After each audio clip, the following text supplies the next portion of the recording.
Movie की starting में हम एडन नाम के एक लड़के को देखते हैं जिसकी एक वाइफ भी होती है जिसका नाम मायरा था और ये दोनों अपनी नीस वानिया के साथ रहते थे जिसे इन दोनों ने अडॉप्ट कर लिया था क्योंकि इसके पेरेंट्स की मौत हो चुकी थी और इसी वजह से वानिया काफी उदास रहती थी, लेकिन ये दोनों इससे बेहद प्यार करते थे।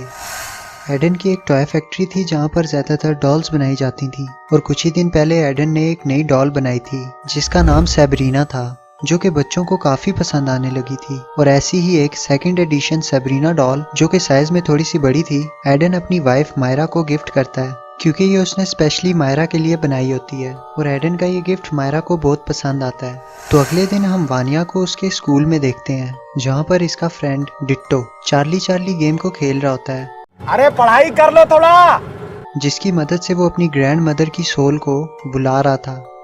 एंड ये सब देखकर वानिया काफी एक्साइटेड हो जाती है और आकर डिट्टो के पास बैठ जाती है। तो यहाँ डिट्टो वानिया को बताता है कि इस गेम को खत्म करने के लिए लोगों को बुलाई गई स्पिरिट्स को वापस भेजना पड़ता है, जिसके लिए उन सबको प्रे करनी पड़ती है।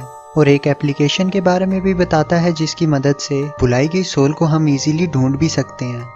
तो ये सब सुनने के बाद वानिया डिट्टो से ये चार्ली चार्ली गेम बोरो कर लेती है और उसी रात हम देखते हैं कि वानिया चार्ली चार्ली गेम को घर में खेलने लगती है क्योंकि ये अपनी मॉम की स्पिरिट को इस दुनिया में वापस बुलाना चाहती थी। और तभी हम सब ये देखते हैं कि वानिया को फील होता है कि उसकी मॉम की स्पिरिट यहाँ पर आ चुकी है और वो डिट्टो की बताई गई एप्लीकेशन की मदद से अपनी मॉम की स्पिरिट को ढूंढने लगती है। लेकिन क्योंकि वो एक फेक एप्लीकेशन थी तो उसे उसकी मॉम के बजाय मायरा मिल जाती है और वो वानिया को वापस उसके कमरे में सुलाने ले जाती है। पर वो जाते जाते सेब्रीना डॉल वानिया को दे जाती है और जैसे ही वानिया सो जाती है हम सेब्रीना डॉल की आइज को मूव होते देखते हैं, विच मीन्स कि वानिया के बुलाए जाने पर सच में चार्ली चार्ली गेम से कोई स्पिरिट आई है जो कि आप इस डॉल के अंदर है।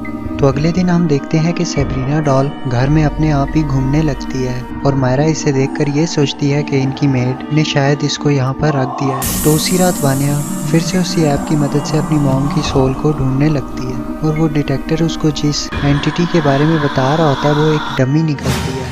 तो उसी दौरान हम सब व्यूअर्स ये देखते हैं वानिया को कोई अलमारी में खींच लेता है। अगले दिन वानिया ये सब कुछ जाकर मायरा को बताती है, लेकिन यहाँ मायरा उससे ये कहती है कि उसकी मॉम अब इस दुनिया में नहीं है।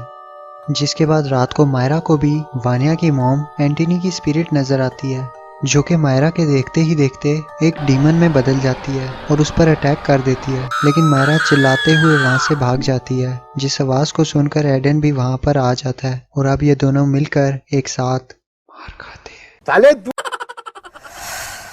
तो अब तक इन दोनों को ये तो पता चल ही चुका था कि इनके घर में एक स्पिरिट आ चुकी है, एक ईवल स्पिरिट जो कि अब इनको तो छोड़ने वाली है नहीं। तो ये अब उससे बचने के लिए एक पैरानॉर्मल एक्सपर्ट्स हस्बैंड वाइफ के पास जाते हैं जिनका नाम लारास और रेनॉल्ड था और ये दोनों मायरा की हेल्प करने के लिए तैयार हो जाते हैं।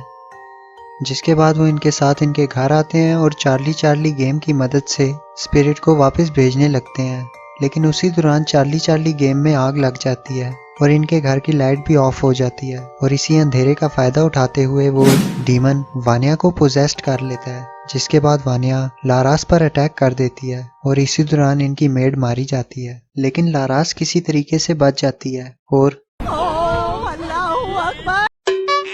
करके वानिया के अंदर से इस डीमन को बाहर निकाल कर इस घर में बंद कर देती है। लेकिन इस बीच लारास से ये गलती होती है कि वो सेब्रीना डॉल को अपने साथ घर के बाहर ले आती है और वो डीमन इस डॉल के साथ ही बाहर आ जाता है। तो इसी के दौरान हम देखते हैं कि लारास इस डीमन को पहचान लेती है और सबको बताती है कि इसका नाम बाग्या है जो कि एक डीमंस चाइल्ड है और बहुत ही ज्यादा डेंजरस है।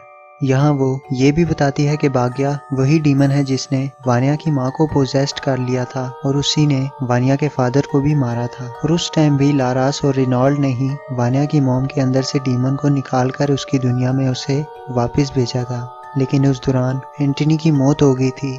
वानिया ने जब चार्ली चार्ली की मदद से एंटनी को वापस बुलाया था तो उसके साथ ही वो डीमन भी हमारी दुनिया में वापस आ गया था और अब उसे मारने का सिर्फ एक ही रास्ता है कि लारास उसे उसकी ट्रू फॉर्म में विरासत में मिले हुए खंजर से मारे, जिसे बाग्या को मारने के लिए ही बनाया गया था, जो कि काफी साल पहले रिनॉल्ड को किसी केव में मिला था और अभी तक उसके पास है, जिसकी मदद से अब वो इन सब को बचा सकते हैं। तो अगले दिन बागिया का डीमन मायरा को पोजेस्ट कर लेता है और मायरा सब पर अटैक कर देती है। लेकिन यहाँ ये सब किसी तरीके से मायरा को वापस उसी घर में लाते हैं और लारास उसका एक्सॉर्सिज्म करने लगती है। और तभी प्लॉट ट्विस्ट कि बागिया को हमारी दुनिया में सबसे पहले किसी इंसान ने ही बुलाया था। अच्छा, तो कई साल पहले एडन का एक भाई भी था जिसका नाम आर्का था और इनके फादर की टॉय कंपनी थी। तो अब क्योंकि इनके बाप को ज्यादातर आर्का के डिजाइन किए हुए टॉयज पसंद आते थे तो एडन को ये सब काफी बुरा लगता था।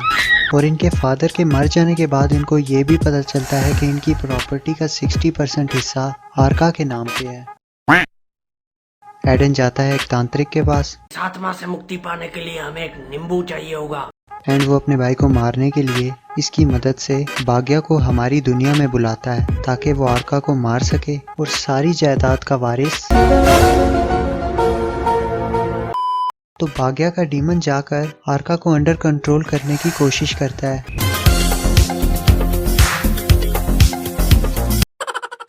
क्योंकि आर्का की बॉडी काफी स्ट्रांग होती है तो वो एंटनी को पोजेस्ट कर लेता है। अच्छा, तो इसी सीन के चलते हमें ये भी पता चलता है कि वानिया के पेरेंट्स और कोई नहीं बल्कि आर्का और एंटनी थे। अच्छा।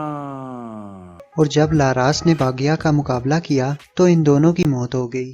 अच्छा, साले तू एनीवेज, यहाँ बागिया मायरा की बॉडी में काफी वीक होने लगती है और उसे एक स्ट्रॉन्ग बॉडी की जरूरत होती है। तो वो एडन की बॉडी के अंदर घुसकर उसको अंडर कंट्रोल करने लगती है एंड वो इन सब पर हमला कर देता है। लेकिन रेनॉल्ड सबरीना डॉल पर उसी खंजर से वार करता है और एडन के अंदर से निकलकर बागिया का डीमन अपनी ओरिजिनल फॉर्म में आ जाता है और लारास पर हमला कर देता है। लेकिन उसी दौरान लारास इसी खंजर से बागिया के डीमन को हमेशा के लिए मार देती है।